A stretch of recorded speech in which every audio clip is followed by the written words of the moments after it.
नमस्कार, VNM news room से मैं हूं सोनल भारद्वाज। खबरों को विस्तार से जानने से पहले आइए डालते हैं नजर कोरोना अपडेट्स पर। विश्व में अब तक कोरोना के 3,86,00,000 से ज्यादा मामले दर्ज हो चुके हैं। वहीं देश में 73 लाख से ज्यादा कोरोना केस अब तक सामने आ चुके हैं।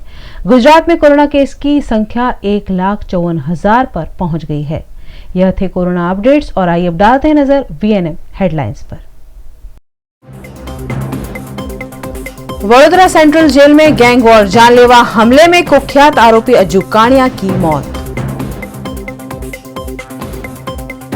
नवरात्रि में प्रसाद वितरण की राज्य सरकार ने दी अनुमति, बंद पैकेट में बांटा जा सकेगा प्रसाद।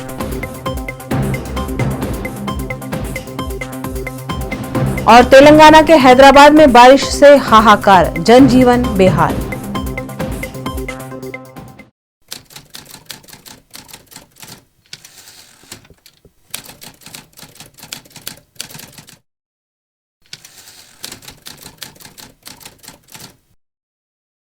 वाड़ी इलाके के कुख्यात वसूलीखोर अज्जू कानिया की जेल में हत्या हो गई होने की सनसनीखेज घटना सामने आई है। अज्जू कानिया खून की कोशिश, मारपीट, लूट, धमकी जैसे कई मामलों में आरोपी था। वडोदरा शहर के कुख्यात आरोपी अज्जू कानिया की वडोदरा सेंट्रल जेल में सरेआम हत्या कर दी गई है। वडोदरा सेंट्रल जेल के आरोपियों के बीच वर्चस्व की लड़ाई में अज्जू कानिया की हत्या हुई होने की जानकारी मिली है। हाल ही में अज्जू कानिया को क्राइम ब्रांच ने गिरफ्तार किया था। जेल में अन्य कैदियों के साथ रहने वाले अज्जू के अन्य कैदियों के साथ घर्षण के चलते उस पर जानलेवा हमला कर दिया गया। सेंट्रल जेल में सजा काट रहे हत्या के आरोपी सुनील परमार के साथ अज्जू का झगड़ा हुआ था। सुनील द्वारा किए गए हमले में ही अज्जू कानिया गंभीर रूप से घायल हुआ और इलाज के दौरान उसकी मृत्यु हो गई। अज्जू कानिया हत्या की कोशिश, लूट, मारपीट, वसूली जैसे कई मामलों में आरोपी था और 2 बार पासा के तहत सजा भी काट चुका है। इससे पहले कोरोना टेस्ट के लिए ले जाते वक्त अज्जू अस्पताल से भाग गया था। ऐसे खूंखार आरोपी की सरेआम हत्या के बाद हड़कंप मच गया है। बड़ौदा सेंट्रल जेल में यहाँ का एक कैदी था जिसका नाम अजरुद्दीन सिंधी उर्फे अज्जू कानिया था। उसका वहाँ के ही एक कैदी के साथ छोटा मोटा झगड़ा हुआ था और उसकी वजह से उसने उग्र स्वरूप धारण किया और जो आरोपी है उसने लोखंड का मतलब लोहे का छोटा सा टुकड़ा लेके उसका ब्लेड जैसा शेप हो जाता है तो उससे उसको कट किया गले पे और हैवी ब्लीडिंग की वजह से उसकी डेथ हो गई है। फिलहाल हमने एफआईआर दर्ज की है और उसके साथ साथ जो लोग और भी थे इस झगड़े में उनकी भी हम लोग तफ्तीश कर रहे हैं। साथ ही साथ जो एक जिसको ईजा हुई है, एक ऐसा लड़का भी है जिसका नाम है मोहसिन शरीफ खान पठान, जो कि इसमें उसने नज़रों से देखा है कि एग्जैक्टली क्या हुआ था और उसको भी थोड़ी सी लगी हुई है। अभी वो आउट ऑफ डेंजर है। हम उसकी भी फरियाद ले रहे हैं कि एग्जैक्टली क्या हुआ था। बेसिकली एक छोटा सा कहा सुनी वाला झगड़ा था जिसने एक उग्र स्वरूप धारण करके अभी ये मर्डर हैपन हुआ है। सेंट्रल जेल में हाई वाई सिक्योरिटी होने के बाद भी ऐसी घटनाएं होती है तो इसके ऊपर क्या चार्ज करेंगे? ये बेसिकली जेल स्टाफ का लुकआउट है कि वो लोग किस तरह से सिक्योरिटी रखते हैं। It is not lookout of Baroda city police. Basically हम प्राइमा फेसी ये कह सकते हैं कि जेल में हर बैरक होते हैं जिसमें कुछ नंबर के कैदी रखे जाते हैं। किसी बैरक में कुछ नंबर के रखे जाते हैं, किसी बैरक में अगर बड़ा बैरक है उस तरह से रखे जाते हैं जिनकी कैसी हिस्ट्री है। इस तरह से उनको अलग अलग पार्ट्स में डिवाइड करके रखे जाते हैं। जब बोलाचाली हुई तो इन लोगों के बीच छोटी सी एक अनबन थी और इस आरोपी ने कोई बड़ा सा वेपन यूज़ नहीं किया है या कोई प्री प्लान बात नहीं है। 5 दिनों पहले राज्य सरकार ने गरबा आयोजन पर रोक के साथ साथ प्रसाद वितरण पर भी पाबंदी लगा दी थी, जिस पर विरोध के बाद सरकार ने अपने निर्णय में बदलाव किया है। कोरोना के मद्देनजर इस वर्ष गुजरात में गरबा आयोजन नहीं हो रहा है, लेकिन लोगों की धार्मिक भावनाओं को ध्यान में रखते हुए माताजी की आरती की अनुमति सरकार ने दी है। पहले आरती के बाद प्रसाद नहीं बांटने की बात कही गई थी, लेकिन अब सरकार ने बंद पैकेट में प्रसाद वितरण की छूट दे दी है। इस पर गृह राज्य मंत्री प्रदीप सिंह जाडेजा ने कहा कि नवरात्रि प्रसाद के लिए बनाई गई गाइडलाइंस में लोगों की भावनाओं को ध्यान में रखते हुए छूट दी जा रही है। इसके अलावा गृह राज्य मंत्री ने कहा कि राज्य सरकार ने कोई भी मंदिर दर्शन के लिए बंद नहीं किए हैं। जिन मंदिरों को बंद रखने का निर्णय किया गया है वह मंदिर ट्रस्ट द्वारा कोरोना संक्रमण को रोकने के लिए किया गया है। हैदराबाद में बारिश ने हाहाकार मचा दिया है, जिसके चलते कई इलाके पानी में डूब गए और कई लोगों की मृत्यु भी हुई है। तेलंगाना की राजधानी हैदराबाद में पिछले 24 घंटों से बारिश का सिलसिला जारी है। भारी बारिश की वजह से शहर के कई इलाके जलमग्न हैं। सड़कों पर सैलाब जैसा नजारा दिखाई दे रहा है। मूसलाधार बारिश से हालात इतने भयावह हो गए हैं कि कई जगह पानी में फंसे लोगों को निकालने के लिए सड़कों पर नावों को उतारना पड़ा। पानी के बीच फंसे लोगों को राज्य आपदा प्रबंधन की टीम ने रेस्क्यू किया। हैदराबाद में बारिश की वजह से कई इलाकों में बाढ़ जैसे हालात पैदा हो गए हैं। सड़कों पर कहीं कारें बहने लगी तो कहीं बाइक भी बहती दिखाई दी। जानकारी के मुताबिक पिछले 24 घंटों में से 20 सेंटीमीटर से ज्यादा बारिश रिकॉर्ड की गई है। हैदराबाद विजयवाड़ा हाईवे पर भी बाढ़ का पानी भर गया है। झील में बाढ़ की वजह से हालात बेकाबू हो गए हैं। देश में फेस्टिवल सीजन को ध्यान में रखते हुए 20 अक्टूबर से 30 नवंबर तक स्पेशल ट्रेन चलाई जा रही है, जिससे ट्रेनों में भीड़ कम हो और यात्रियों को सुविधा भी मिल सके। इस मामले रेलवे के पीआरओ खेमराज मीणा ने जानकारी दी। पूरे भारतीय रेलवे में 196 स्पेशल ट्रेन अनाउंस की गई है। ये ट्रेनें 20 अक्टूबर से और 30 नवंबर के बीच में चलेंगी। इस तरह से कि हमारे वडोदरा जो स्टेशन पे तकरीबन 14 ट्रेनें गुजरेंगी। इस तरह और दूसरी जो ट्रेनों की बात की एडिशनल फेस्टिवल को देखते हुए जो हमारी रेगुलर ट्रेनों को भी स्पेशल ट्रेन के रूप में हम लोग चला रहे हैं। इसमें अवंतिका, सौराष्ट्र, तेजस और जो दूसरी ट्रेनें हैं उनको शामिल किया गया है और ये पूरी रिजर्व रहेगी।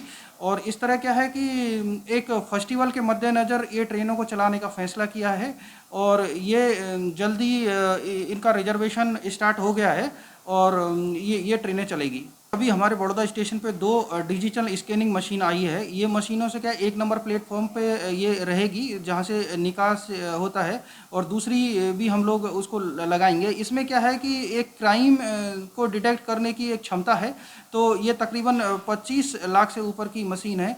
तो इसमें दूसरी तो एक तो पैसेंजर को सुविधा होगी और दूसरी अगर इस तरह का कोई क्राइम या दूसरी चीज़ें संदिग्ध वस्तुएँ अगर कोई ले जाता है लाता है तो उसको भी डिटेक्ट किया जा सकेगा। चार्ट बनने का जो सिस्टम था तो पहले ही था, क्योंकि ये हम पेंडेमिक आने के बाद में इसको पूरी तरह से ट्रेन बंद हो गई थी तो ये भी बंद हो गया था। तो अभी क्या है कि हम लोगों ने सेकंड चार्ट व्यवस्था की है कि ताकि पब्लिक को, पैसेंजर को ईजी से टिकट मिल पाए, क्योंकि 30 मिनट पहले एक और चार्ट तैयार होगा तो पैसेंजर को क्या सीट मिलने की सुविधा हो जाएगी और तुरंत 5 मिनट पहले भी आपको टिकट मिल पाएगा। अभी क्या है कि पूरी तरह से अनलॉक 5 चल रहा है और पूरी प्रिकॉशन तो पूरा अपन को रखना ही पड़ेगा, क्योंकि मास्क और सैनिटाइज़र और दूसरी जो चीज़ें हैं ये तो आपको करनी ही पड़ेगी जब तक ये है। लेकिन सबको एक घर जाने के लिए एक जिम्मेदारी के साथ में ये काम करना पड़ेगा, क्योंकि देखिए फेस्टिवल को मद्देनज़र ये सारी चीज़ें लोग कर रहे हैं कि स्पेशल ट्रेन चला रहे हैं, स्पेशल और फेस्टिवल स्पेशल ट्रेन चला रहे हैं और दूसरी ट्रेनों को भी धीरे धीरे स्टार्ट कर रहे हैं ताकि लोग, क्योंकि पूरे जो कोच हैं वो रिजर्व कोच हैं और टेम्परेचर उसमें कम रहेगा। बहुत सारी हमारी तरफ से प्रोटोकॉल रहेगा, लेकिन पैसेंजर भी ध्यान रखें, मास्क पहनें, दूरी बनाए रखें और दूसरी तरह से अपनी यात्रा को एक सुगम और एक बहुत ही धैर्य के साथ में अपनी यात्रा को पूरी करें। मुख्यमंत्री के आदेश के बावजूद पद्मावती बिल्डिंग के नीचे की सड़क बंद रखे जाने पर व्यापारियों द्वारा शिकायत कर इस सड़क को खोले जाने की मांग की जा रही है। शहर के मध्य में पद्मावती बिल्डिंग के पीछे के हिस्से में ठेले वालों के चलते ट्रैफिक जाम होता था, जिसके चलते वीएमसी ने पद्मावती बिल्डिंग के सामने वाली सड़क को बंद कर पीछे की सड़क को खुलवाया था। लेकिन फिर भी समस्या के नहीं सुलझने से मुख्यमंत्री द्वारा जिलाधीश को पद्मावती शॉपिंग सेंटर के पीछे की सड़क शुरू कर देने के निर्देश दिए गए हैं। इसके बावजूद सड़क नहीं खोले जाने से व्यापारियों में रोष है। ગેરકાયદેસર રીતે આ બેરિકેડ, એસએસના બેરિકેડ કોર્પોરેશન અને ટ્રાફિક શાખાએ પોતાના મેળાપીપણામાં લગાવ્યા છે। કોઈપણ જાતનું જાહેરનામું કે કોઈ ઠરાવ વગર આ બેરિકેડ લગાવી દીધા છે। કોઈપણ જાહેર રસ્તો બંધ કરતાં પહેલાં જાહેરનામું બહાર પાડવું પડે। એ કોઈપણ જાતની એમણે જે કાયદાકીય નીતિ અપનાવી જોઈએ કોઈપણ નીતિ અપનાવી નથી અને પોતાના મનસ્વીપણાથી આ બેરિકેડ લગાવી દીધા છે। એ જ્યારે આરટીઆઈમાં જાણ થઈ કે ભાઈ આ લોકો પોતે મેળાપીપણામાં ગેરરીતિ આચરીને આ બેરિકેડ લગાવ્યા છે, 30 ફૂટનો આ જે મુખ્ય માર્ગ છે એ બંધ કરી દીધો અને 12 ફૂટનો આ રસ્તો કેવળ ને કેવળ પથારાવાળાના દબાણ હટાવવા માટે થઈને। તો ઘણી બધી નીતિ છે પથારાવાળાના દબાણ હટાવવા હોય તો એને અમલમાં મૂકો। આખા વડોદરાની અંદર આવી રીતે પથારા લાગે છે તો બધે રોડ રસ્તા બંધ કરશે।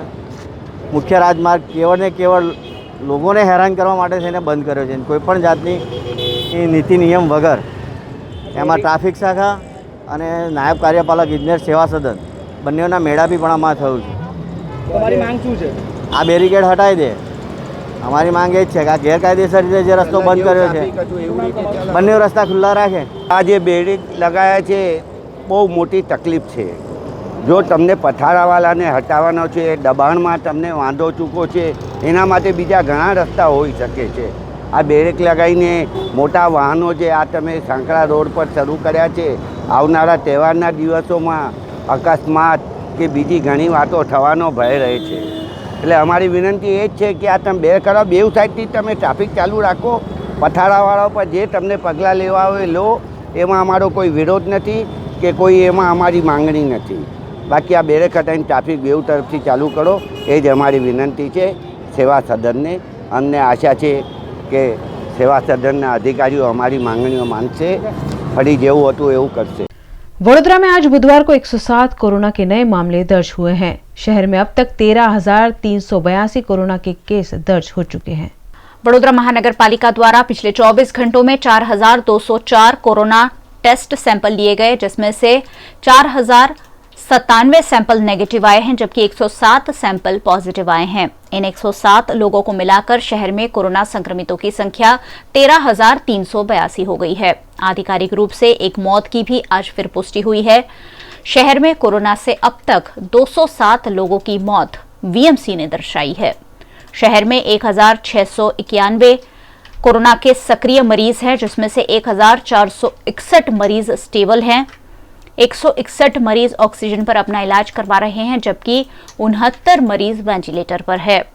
पिछले 24 घंटों में शहर में 157 मरीज डिस्चार्ज भी हुए हैं। इन्हें मिलाकर शहर में कोरोना से रिकवर होने वालों की संख्या 11,484 हो गई है। न्यूज रूम से खबरों का सिलसिला लगातार जारी रहेगा। बने रहिए हमारे साथ, देखते रहिए वीएनएम न्यूज। लेटेस्ट खबरों के लिए यूं ही देखते रहिए वीएनएम न्यूज। और हाँ, वीएनएम टीवी की यूट्यूब चैनल को लाइक, शेयर और सब्सक्राइब जरूर करें। और हाँ, इस बेल आइकन को दबाना ना भूलें। इसे प्रेस करते ही आपको मिलेगी वीएनएम टीवी यूट्यूब चैनल की सारी नोटिफिकेशंस और आप रहेंगे खबरों से अपडेटेड। आद्य शक्ति की आराधना का पर्व नवरात्रि आ रहा है और आद्य शक्ति की आराधना आप करने वाले हैं घर पर, तो घर को सजाइए, खुद सजिए, गरबा कीजिए और भेजिए वीडियोस 9427622606 पर। और रोजाना एक प्राइज जीतने का भी मौका है आपके पास। ये वीडियोस पहुंचेंगे पूरे देश में, पूरे विश्व में, क्योंकि अब वीएनएम सिर्फ वडोदरा का चैनल नहीं, ये बना है देश का channel.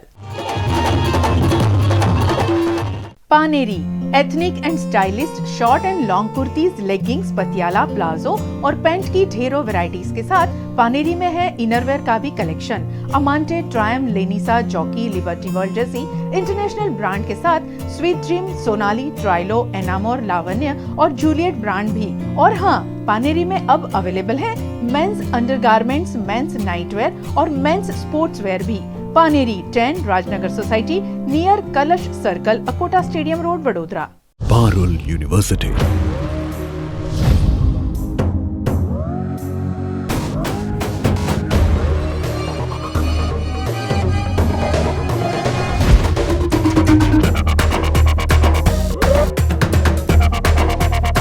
Parul university, Vadodara, Gujarat. Lockdown के दौरान हमने बहुत सारी रेसिपीज ट्राई की है, कुछ रेसिपीज हमने मॉडिफाई भी की है। ठीक उसी तरह से हमने भी आपका पसंदीदा शो आपकी रसोई मॉडिफाई किया है और उसे हम लेकर आए हैं एक नए रूप में, जहां आपको अपनी रेसिपी खुद ही शूट करनी है। कैसे, आइए देखते हैं। तो आइए आज बनाते हैं क्रिस्पी फ्राइड मसाला भिंडी। सबसे पहले भिंडी को अच्छे से धो लें। इस तरह से लंबे लंबे टुकड़ों में इसे काट लीजिए। तेल गरम करना है। कटी हुई भिंडी जो है कढ़ाई में डालनी है। मीडियम टू हाई फ्लेम पे इसे हल्के हल्के हमें फ्राई करना है, धीरे धीरे। इसे जलाना नहीं। आप देख सकते हैं इसका कलर थोड़ा सा चेंज हुआ है और भिंडी थोड़ी सी जो है वो श्रिंक हो गई है। और उसके बाद आप सारी भिंडी पेपर नैपकिन पे निकाल लीजिए ताकि वो एक्स्ट्रा ऑयल जो है वो सोक कर लें। और अब करना है मसाला। हम डालेंगे नमक, लाल मिर्ची पाउडर, अगर आप तीखा खाते हैं तो ये रेड चिली पाउडर थोड़ा ज़्यादा डाल सकते हैं, और आमचूर पाउडर। बस ये 3 मसाले हमें डालने हैं, बस मिक्स कर लेना है। क्रिस्पी फ्राइड मसाला भिंडी खाने को तैयार है। तो देखा आपने कितना आसान है अपनी रेसिपी को मोबाइल के ज़रिए शूट करना। लेकिन आपको कुछ बातों का ध्यान रखना है कि जब आप अपनी रेसिपी मोबाइल के ज़रिए शूट कर रहे हैं तो वो शूट आपको हॉरिजॉन्टली करना है, और दूसरा अपनी रेसिपी के बारे में खुद ऑन स्क्रीन हमारे दर्शकों को कुछ बताना भी है, ताकि हम आपको और आपकी जायकेदार रसोई को सभी के रसोई तक पहुंचा सके। तो इंतजार किस बात का, फटाफट वीडियो शूट करके स्क्रीन पे दिख रहे नंबर पर हमें जरूर भेजें।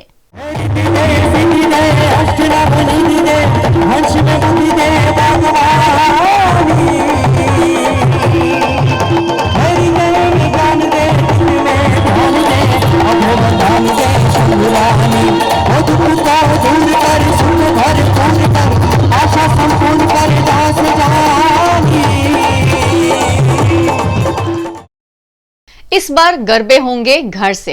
यही कलरफुल एनवायरनमेंट आपको अपने घर में तैयार करना है। VNM आपके लिए कुछ खास और कुछ नया लेकर आया है। घर को डेकोरेट करें, अपने ट्रेडिशनल अटायर में ड्रेसअप हो और अपने गरबा स्टाइल से मिलकर एक वीडियो शूट करें और VNM TV के नीचे दिए हुए नंबर्स पर सेंड कीजिए, जिसे हम दिखाएंगे VNM TV किड्स के चैनल पर।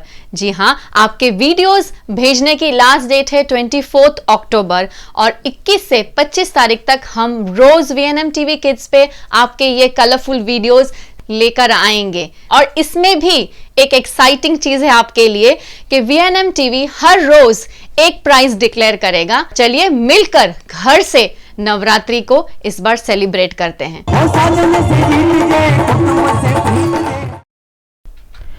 फतेहगंज के रिहायशी इलाके श्रमदीप co operative housing society limited में स्थित अस्पताल में कोरोना इलाज की अनुमति देने पर निवासियों द्वारा आपत्ति जताई जा रही है। फतेहगंज विस्तार में सिद्धार्थ नामनी हॉस्पिटल आवेली है। ये छेल्ला 35 वर्षथी कार्यरत है, परंतु कोरोना डरने कारण डॉक्टरे ये हॉस्पिटल ने बंद करेली। परंतु अत्यारे 5 दिवस पहला ये दवाखानु भाड़े आपीने कोविड हॉस्पिटलनी सारवार माटे ये हॉस्पिटल चालू करवामां आवी। अने डॉक्टर छेल्ला घणा वर्षोथी सामाजिक कार्यक्षेत्र जोड़ायेलो छे। एमने खबर है कि भाई आवुं करवाथी त्यानी प्रजाने खूब नुकसान थाय एम छे। तो अमने डॉक्टर अने कमिश्नरने अमे विनंती करीए छे कि भाई कोविडना कारणे आजुबाजुना रहीशोने आपणे चेप लागवानो भय छे। त्यां बाजुमां आपणे चिल्ड्रन हॉस्पिटल आवेली छे। 5 फूटना अंतरे त्यां एपार्टमेंट आवेला छे। 6 फूटनुं अंतर जाळववामां नहीं आव्युं। त्यां पर कोईपण रीते कोविड माटे कोईपण जातनी कोई सुविधा नहीं। त्यां कोई मास्कनुं पहेरीने कोई आवतुं नहीं। एटले भयना कारणे अमारा 2 केस ऑलरेडी आई गया है। एटले वधु ना आवे अने अमारो विस्तार कोरोना मुक्त है अने कोरोनाग्रस्त ना थाय एना माटे अमे आज कमिश्नरने आवेदनपत्र आपवा आव्या छे। अमे लगभग 30 वर्षथी हूँ श्रमदीप सोसायटी में रहूँ छूँ અને ત્યાં ડૉક્ટર સિદ્ધાર્થ સોલંકી ડૉક્ટર સાહેબનું દવાખાનું છે। વર્ષોથી તે ત્યાં કામ કરે છે ને છેલ્લા લગભગ અઠવાડિયાથી એમણે કોવિડ નામનું સેન્ટર ત્યાં ઊભું કર્યું છે। એ વાતની અમને જાણ પણ નહોતી અને ત્યારે એમણે આ સેન્ટર ઊભું કર્યું છે ને જેનો અમે વિરોધ કર્યો છે। કારણ કે અમારી સોસાયટી એકદમ હોસ્પિટલની બાજુમાં છે અને સાથે સાથે બાજુમાં વ્હાઇટ રોઝ સામે હીરા એપાર્ટમેન્ટ આમ રેસિડેન્શિયલ એરિયા છે અમારો આખો અને અમારા બાળકો પણ ત્યાં મેદાનમાં જ રમતા હોય છે। એટલે અમે એવી એમને વિનંતી કરીએ છીએ કે આ જે કોવિડ સેન્ટર એમણે ઊભું કર્યું છે એ તાત્કાલિક તેઓ બંધ કરે। भाजपा के अक्षय पटेल के सामने कांग्रेस के किरीट सिंह जाडेजा ने उम्मीदवारी करते हुए अपना नामांकन दर्ज कराया है और अपना चुनाव प्रचार भी शुरू कर दिया है। करजन शिनोर 147 विधानसभा बैठक के उपचुनाव में कांग्रेस की ओर से किरीट सिंह जाडेजा दावेदारी कर रहे हैं। उन्होंने शिनोर के उत्तराज गांव में लोक संपर्क किया और उन्हें जिताने की जनता से अपील की। इस मौके पर किरीट सिंह जाडेजा ने दल बदलू अक्षय पटेल को करजन की जनता स्वीकार नहीं करेगी ऐसा विश्वास व्यक्त किया। करजन विधानसभा पेटा चूंटणी आवी रही है त्यारे कांग्रेस प्रदेश प्रमुख श्री अने अमारा कांग्रेसना तमाम अग्रगण्य नेताओए मारी पर पसंदगीनो कलश ढोळ्यो छे त्यारे सौनो हूँ खूब आभार मानु छूं। पक्षपलटो करीने गयेला अक्षयभाई पटेलने टिकिट मळी छे त्यारे करजननी जनता आ पक्षपलटू धारासभ्यने स्वीकारशे नहीं। 34,000 मतोथी आवनारी चूंटणी जीतीशुं। કરજણ સિનોરના અતિવૃષ્ટિના સમયમાં ગુજરાતના તમામ જિલ્લાઓને, ઘણા બધા જિલ્લાઓને આ અતિવૃષ્ટિનું વળતર આપવાનો સમાવેશ કર્યો, ત્યારે માત્ર વડોદરા જિલ્લાને કેમ બાકાત રાખ્યો, એવો મારે આ ભારતીય જનતા પાર્ટી સરકારને સવાલ પૂછવો છે। સૌથી વધારે નુકસાન અમારા નર્મદા નદીના કાંઠાના ગામોને થયું હોવા છતાં પણ અમારા જિલ્લાને બાકાત રાખ્યો છે। કરજણ સિનોરમાં असंख्य ફેક્ટરીઓ આવી હોય છતાં પણ યુવાનો બેરોજગાર છે। ફેક્ટરીઓમાં કોઈ યુવાનોને રોજગારી આપતા નથી, તથા આ બેરી આંધળી સરકાર કોઈ પણ યુવાનોને સાંભળતી નથી। આવનારા દિવસોમાં કરજણ સિનોરના બિસ્માર રસ્તાઓ, ચારે બાજુ ખાડાઓ, ગટરો, નાળાઓ તૂટી ગયેલા છે। આવા અનેક પ્રશ્નો લઈને અમે કરજણના મતદારો પાસે જવાના છે અને અમને વિશ્વાસ છે કે આ કરજણના મતદારો આ પક્ષપલટુ ધારાસભ્યને ન સ્વીકારી કરજણના કોંગ્રેસના કોઈ પણ ઉમેદવાર આવશે તો એને જીતાડશે। કરજણ સિનોરની जनता समझू અને શાણી છે, એ જાણે છે કે કોણે પક્ષપલટો કર્યો છે, કોણે શા માટે પક્ષપલટો કર્યો છે। એટલે આ જનતાનો આક્રોશ ભાજપને નડવાનો છે અને કોંગ્રેસના ઉમેદવારને ફળશે અને કોંગ્રેસના ઉમેદવાર જંગી બહુમતીથી જીતશે એવો અમને विश्वास છે। शहर में इस वर्ष तिब्बतियन व्यापारी तिब्बतियन मार्केट नहीं लगाएंगे। तिब्बतियन मार्केट के बजाय लोकल व्यापारी इस वर्ष कपड़ों की बिक्री करेंगे। हर वर्ष शहर के प्रदर्शन मैदान में प्रसिद्ध तिब्बतियन मार्केट सजता है, जहां गर्म कपड़ों समेत के तरह तरह के कपड़ों की बिक्री होती है। खासकर नेपाल, तिब्बत से व्यापारी यहां आते हैं और अपने कपड़ों की बिक्री करते हैं। लेकिन इस वर्ष कोरोना महामारी फैली हुई है, ऐसे में तिब्बत के व्यापारियों ने यहां नहीं आने का निर्णय लिया है। लेकिन तिब्बतियन बाजार के बजाय लोकल व्यापारी यहां गर्म कपड़ों समेत के कपड़ों का इंडियन बाजार लगाएंगे, जिसकी तैयारियां भी शुरू कर दी गई है। 15 अक्टूबर के बाद सरकारी गाइडलाइंस के तहत कोरोना एहतियात के साथ इस इंडियन बाजार के शुरू होने की संभावनाएं हैं। जी मैं बता दूं, आपको पहले बता चुका हूं मैं, ये इस बार हम लोगों ने जो यहाँ पर तिब्बत बाज़ार लगता है, तिब्बत बाज़ार इस बार कैंसिल हो गया है। ऑल इंडिया के अंदर कहीं पे तिब्बत बाज़ार नहीं है, तो इंडिया बाज़ार है अपना, हमारा एसोसिएशन है, अपना मंडली है हमारी, तो उसी इंडिया बाज़ार को 2 रूप दिया हमने, सरदार मार्केट और इंडिया बाज़ार। उसके हिसाब से तैयारी कर रहे हैं हम लोग कि जो पूर्ति तिब्बत करते थे इंडिया के अंदर सब जगह, तो ये पूर्ति हम लोग इस बार कर पाएँ। जैकेट है, ब्लैंकेट है, स्वेटर है, यानी कोई गर्म आइटम जो भी है इस बार, यानी हम चाहते हैं कि हम सप्लाई करें और हमको सेवा का मौका दें। इस बार हमारी ये तैयारी है। बस सोशल डिस्टेंस के हिसाब से जो दुकान हमारी इंडिया बाज़ार की थी, उसको हमने जो ग्राउंड तिब्बत का था उसको भी हमने कवर कर लिया है सोशल डिस्टेंस के हिसाब। बाकी जैसे आदेश ऊपर से होगा, जैसे गाइडलाइन आ गई उसको फॉलो करेंगे, कानून के दायरे में काम करेंगे। तालाबों के ब्यूटिफिकेशन के नाम पर वीएमसी करोड़ों रुपए खर्च कर रही है, लेकिन अटलादरा तालाब में शुरू किया गया विकास कार्य कई सालों से अधूरा पड़ा हुआ है। इतना ही नहीं, यहाँ कचरे और मच्छरों की भरमार है, जिससे स्थानीय निवासी परेशान है। वडोदरा शहर स्मार्ट सिटी तरफ जई रह्યું છે, ત્યારે વડોદરા શહેરના વિવિધ તળાવોને બ્યુટિફિકેશનમાં મૂક્યા છે। વડોદરા શહેરના કેટલાય તળાવ બ્યુટિફિકેશનમાં બની પણ ગયા છે, પરંતુ હાલ જોઈ શકો છો અટલાદરા વિસ્તારમાં આવેલું તળાવ જે અહીંયા અડધી કામગીરી કરવામાં આવી છે। 85,55,000 રૂપિયા જેટલી માતબર રકમ કોન્ટ્રાક્ટર સાથે આપવામાં આવી છે, ત્યારે આ તળાવના હજુ સળિયા જ બહાર આવ્યા છે, બીમ બહાર આવ્યા છે, પરંતુ આ તળાવનું બ્યુટિફિકેશન કરવામાં નથી આવ્યું। હાલમાં ચોમાસું ગયું ત્યારે પણ અહીંયા વરસાદના પાણી રોડ પર આવી ગયા હતા, લોકોને અવર જવરની તકલીફ છે। બીજી બાજુ જોશો કે આ તળાવની અંદર ગંદકીના ઢગ છે, સાથે મચ્છરોનો ઉપદ્રવ છે। વડોદરા શહેરના મેયર સાહેબ, ચેરમેન સાહેબ, કમિશનર સાહેબ જ્યારે સ્માર્ટ સિટીની વાતો કરતા હોય, ત્યારે આ વડોદરા શહેરમાં અટલાદરા વિસ્તારમાં આવેલ જે તળાવ છે એ તળાવને બ્યુટિફિકેશન કરે તેવી हमारी मांग है। कोरोना महामारी के चलते एनसीसी छात्रों की ट्रेनिंग भी बाधित हुई है। ऐसे में वडोदरा के नेवल यूनिट में रोइंग सिम्युलेटर और माइक्रोलाइट फ्लाइट सिम्युलेटर का उद्घाटन किया गया है। एनसीसी के छात्रों को कोरोना के चलते प्रैक्टिकल ट्रेनिंग नहीं मिल पा रही है। ऐसे में एनसीसी के छात्रों को ट्रेनिंग देने के लिए विशेष प्रयास किए गए हैं। वडोदरा के नेवल यूनिट में रोइंग सिम्युलेटर का उद्घाटन किया गया, साथ ही एयर स्क्वाड्रन पर वायरस माइक्रोलाइट फ्लाइट सिम्युलेटर का भी उद्घाटन किया गया है। इस मौके पर एनसीसी के मेजर जनरल रॉय जोसेफ की उपस्थिति रही। रोइंग सिम्युलेटर से छात्रों को समंदर से नाव खींचने की ट्रेनिंग दी जा रही है। देखिए, ये अभी कोरोना का टाइम है, तो रोइंग सिम्युलेटर अभी इस वक्त जो हमें मिला है ये काफ़ी हेल्पफुल है। हम ऑन ग्राउंड कोरोना के टाइम पे जाके बोट पुलिंग सबसे नहीं करा सकते हैं, तो हम इस रूम में with social distancing boat pulling करते हैं। यहाँ पे हमको स्ट्रेंथ बिल्ड होता है इस मशीन से। देन इसमें हमको काफ़ी हेल्पफुल है क्योंकि इसमें सिंक्रोनाइज करवा रहे हैं हम। जैसे हम ऑन ग्राउंड सिंक्रोनाइज इतनी जल्दी नहीं कर पाते, जैसे न्यू कैडेट्स आते हैं उनको हम पहले यहाँ पे सिंक्रोनाइज कराते हैं, देन वो ऑन ग्राउंड उनका सिंक्रोनाइज बेटर हो जाता है। आज यहाँ पे वडोदरा ग्रुप हेडक्वार्टर में आया हूँ। आज हमारे डायरेक्टरेट के लिए एक बहुत महत्वपूर्ण दिन है, जिसमें कि हम आज 2 सिमुलेटर्स, एक नेवी कैडेट्स के लिए जो रोइंग सिमुलेटर है उसका उद्घाटन किया है, और साथ ही साथ एयर सिमुलेटर्स जो कि वायरस माइक्रोलाइट एयरक्राफ्ट्स हैं जिसमें एयर कैडेट्स ट्रेन करते हैं, उसका भी सिमुलेटर अभी हम इसके बाद उद्घाटन करेंगे। जैसे कि आपको पता है कि हमारे पास 3 एयर यूनिट्स हैं इस डायरेक्टरेट में, एक वडोदरा में लोकेटेड है, एक अहमदाबाद में और एक भावनगर में। भावनगर में अहमदाबाद में हमने एक सिमुलेटर ऑलरेडी लगा दिया है जेन एयरक्राफ्ट का। उधर का एयरक्राफ्ट जेन है, यहाँ का एयरक्राफ्ट वायरस है।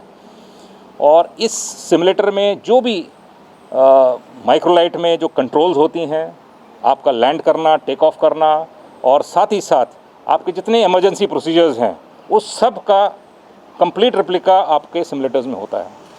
और इससे कैडेट्स को पहले सिमुलेटर में ट्रेनिंग दिया जाएगा, उसके बाद हवाई जहाज उड़ाने का मौका मिलेगा उनको। सिमिलरली जैसे अभी आज रोइंग सिमुलेटर जो अभी इनॉग्रेट किया हमने, इसमें क्या है कि नेवल कैडेट्स के पास जो दरिया में या समुद्र में नेवल ट्रेनिंग करते हैं, जो वाटरमैनशिप ट्रेनिंग करते हैं, उसमें हमारे पास बड़े वेलर बोट्स होते हैं जिसमें तकरीबन 4-6 cadets at a time participate करते हैं उसमें।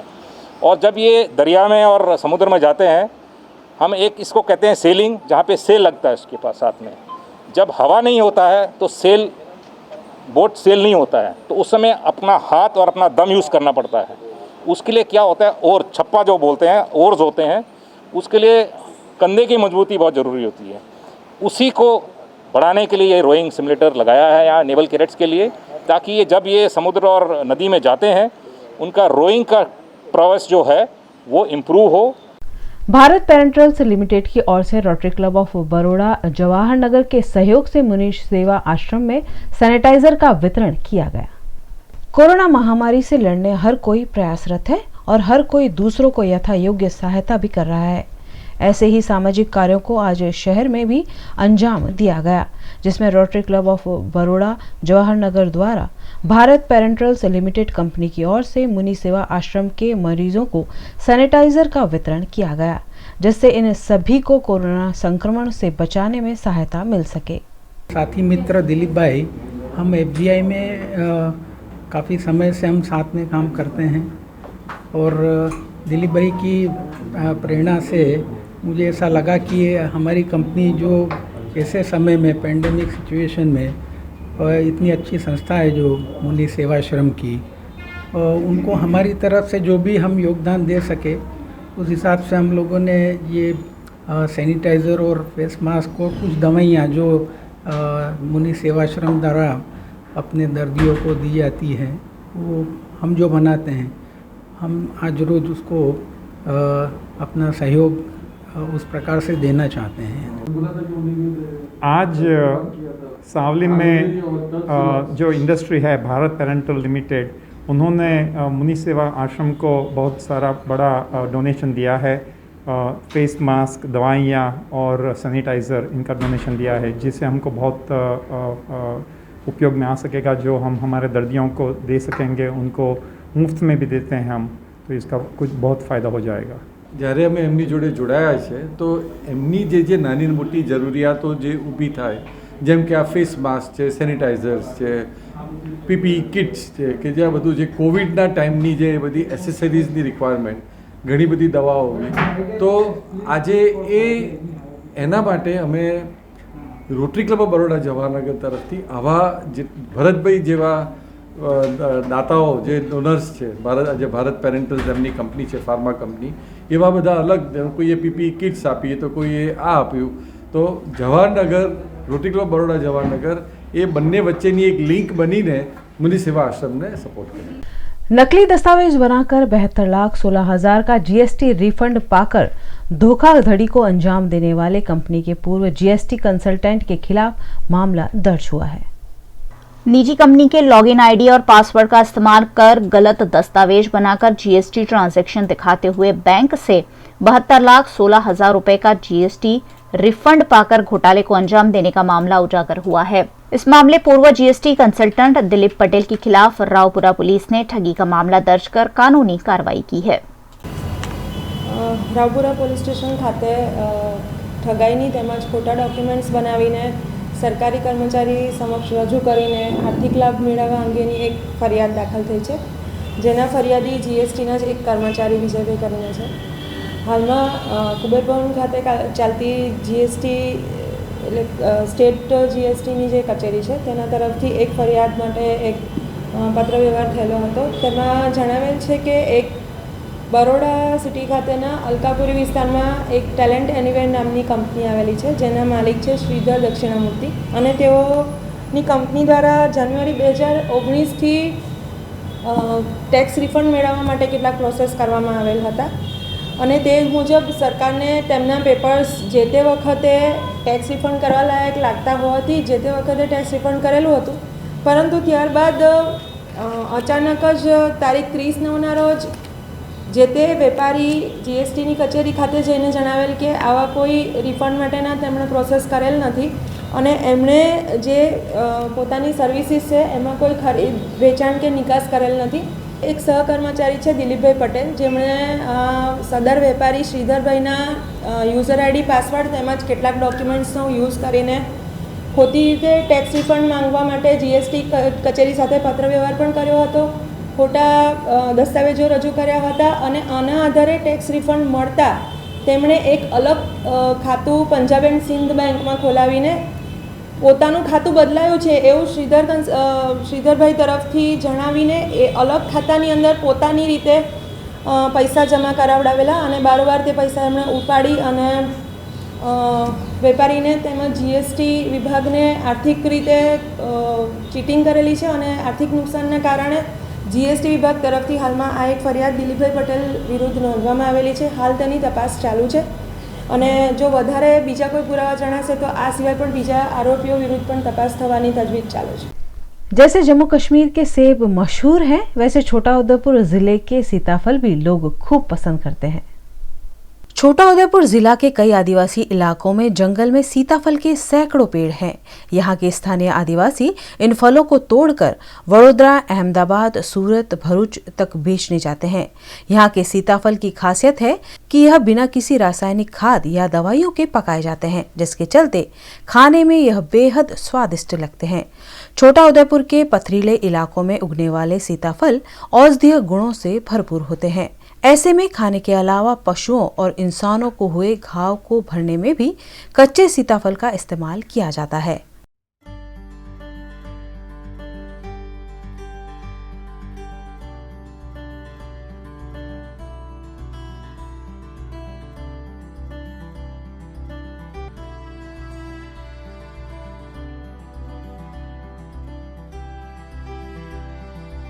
गांव की जमीन में या जंगल में अपने आप होने वाले सीताफल को बेचकर मंडलियों द्वारा लाखों रुपए एकत्रित किए जाते हैं और गांव के जरूरतमंद लोगों को फसल देने में या अन्य जरूरत के समय लोन के रूप में भी दिया जाता है।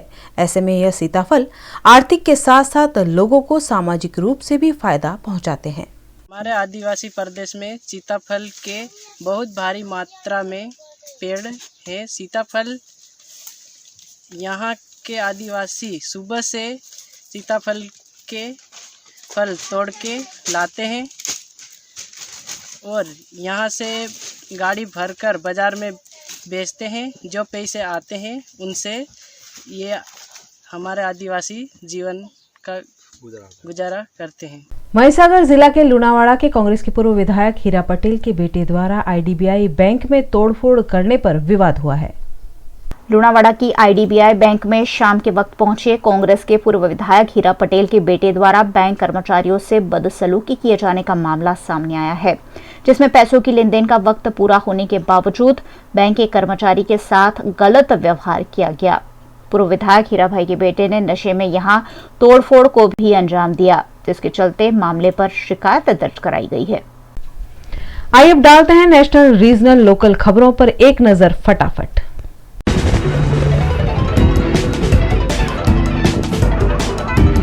गुजरात के कच्छ जिले के गांधीधाम स्थित तनिष्क के एक शोरूम ने एक विवादास्पद ऐड को लेकर माफी मांगी है। शोरूम ने 12 अक्टूबर को गेट पर हाथ से लिखा नोट चिपकाया। कच्छ के हिंदू समुदाय की भावनाओं के आहत होने के चलते माफी चाहते हैं। यह विज्ञापन शर्मनाक था। शोरूम का माफीनामा सोशल मीडिया पर वायरल हो रहा है। फिलहाल विज्ञापन को यूट्यूब चैनल से हटा लिया गया है।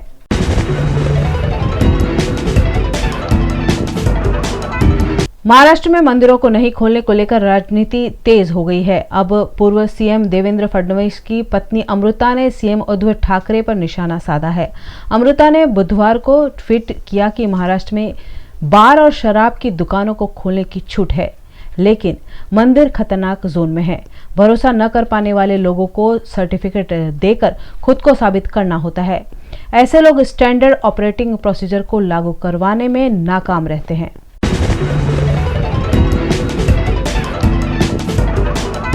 पूर्व केंद्रीय गृह राज्य मंत्री स्वामी चिन्मयानंद पर यौन शोषण का आरोप लगाने वाली कानून की छात्रा विशेष एमएलए अदालत में अपने बयान से पलट गई। कथित पीड़िता मंगलवार को यहां एक विशेष एमएलए अदालत के सामने पेश हुई और स्पष्ट रूप से इनकार कर दिया कि उसने पूर्व मंत्री के खिलाफ कोई आरोप लगाया है, जैसा कि अभियोजन पक्ष ने आरोप लगाया था।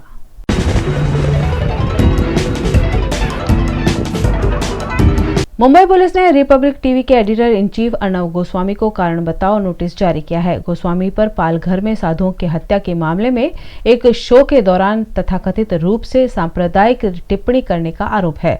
पुलिस के अनुसार 1 वर्ष की अवधि के लिए एक गारंटर के साथ उनसे 10 लाख रुपए का बॉन्ड भरवाया जाएगा।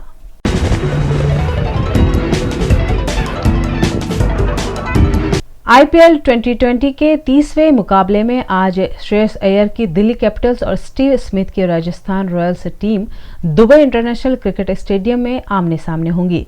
दिल्ली अब तक खेले अपने 7 मैचों में से 5 में जीत दर्ज कर चुकी है, जबकि राजस्थान ने इतने ही मैच खेलकर 3 में बाजी मारी है।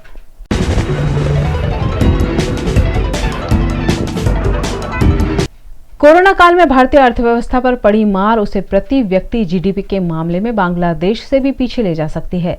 अंतर्राष्ट्रीय मुद्रा कोष के अनुमान के मुताबिक बांग्लादेश के प्रति व्यक्ति जीडीपी 2020 में 4% की दर से बढ़ते हुए $1,888 के लेवल पर पहुंच सकती है।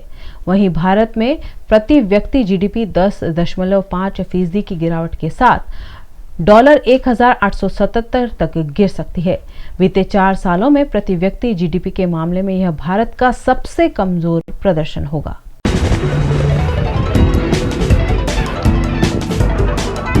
कोरोना महामारी के चलते विदेशों से आने वाले यात्रियों को एयरपोर्ट से 7 दिनों के लिए इंस्टीट्यूशनल क्वारंटाइन किया जाता था और यात्रियों को 7 दिनों बाद ही घर भेजा जाता था। लेकिन अब इंस्टीट्यूशनल क्वारंटाइन बंद कर दिया गया है। अब यात्री एयरपोर्ट से सीधे अपने घर जाकर 14 दिनों के लिए क्वारंटाइन होंगे।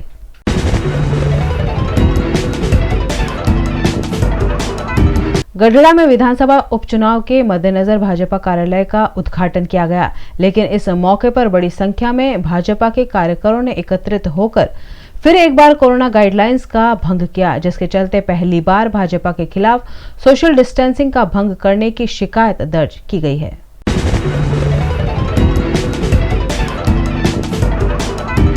अहमदाबाद राजकोट नेशनल हाईवे पर चांगोदर निकट इंडस्ट्रियल एस्टेट में केमिकल फैक्ट्री में भीषण आग लगी। देखते ही देखते आग ने भीषण रूप धारण कर लिया।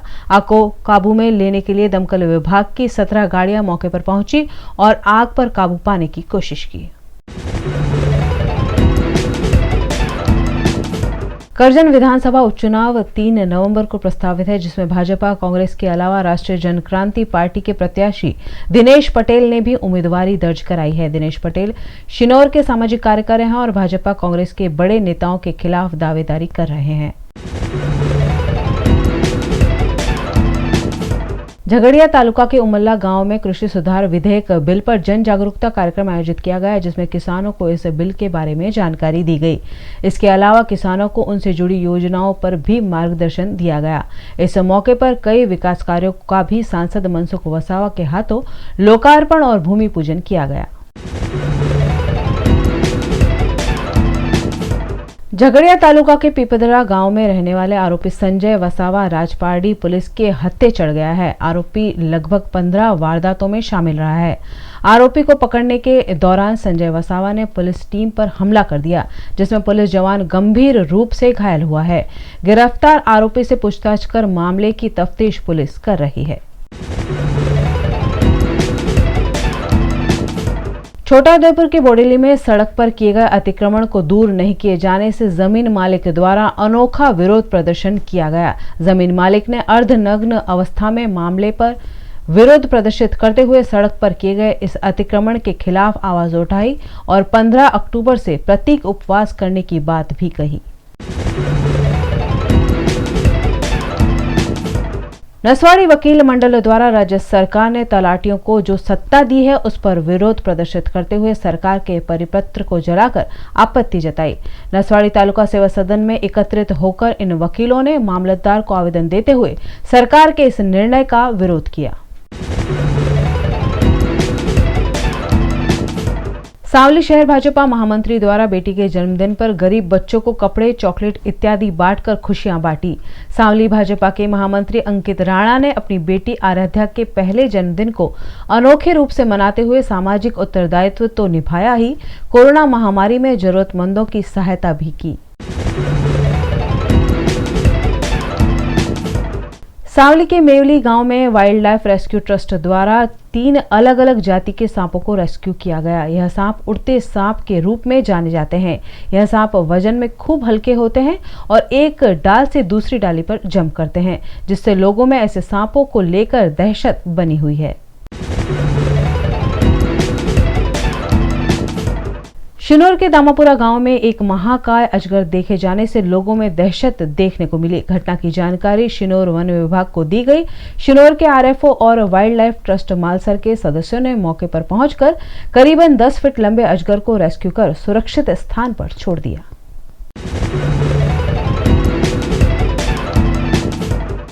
लेटेस्ट खबरों के लिए यूं ही देखते रहिए VNM न्यूज और हाँ, VNM टीवी की यूट्यूब चैनल को लाइक, शेयर और सब्सक्राइब जरूर करें। और हाँ, इस बेल आइकन को दबाना ना भूलें। इसे प्रेस करते ही आपको मिलेगी VNM टीवी यूट्यूब चैनल की सारी नोटिफिकेशंस और आप रहेंगे खबरों से अपडेटेड। न्यूज रूम से आज के लिए बस इतना ही। देश, दुनिया और शहर की खबरों से रूबरू होने के लिए हमारे यूट्यूब चैनल को सब्सक्राइब कीजिए। इस कठिन समय में अपना खूब ख्याल रखिए। नमस्कार।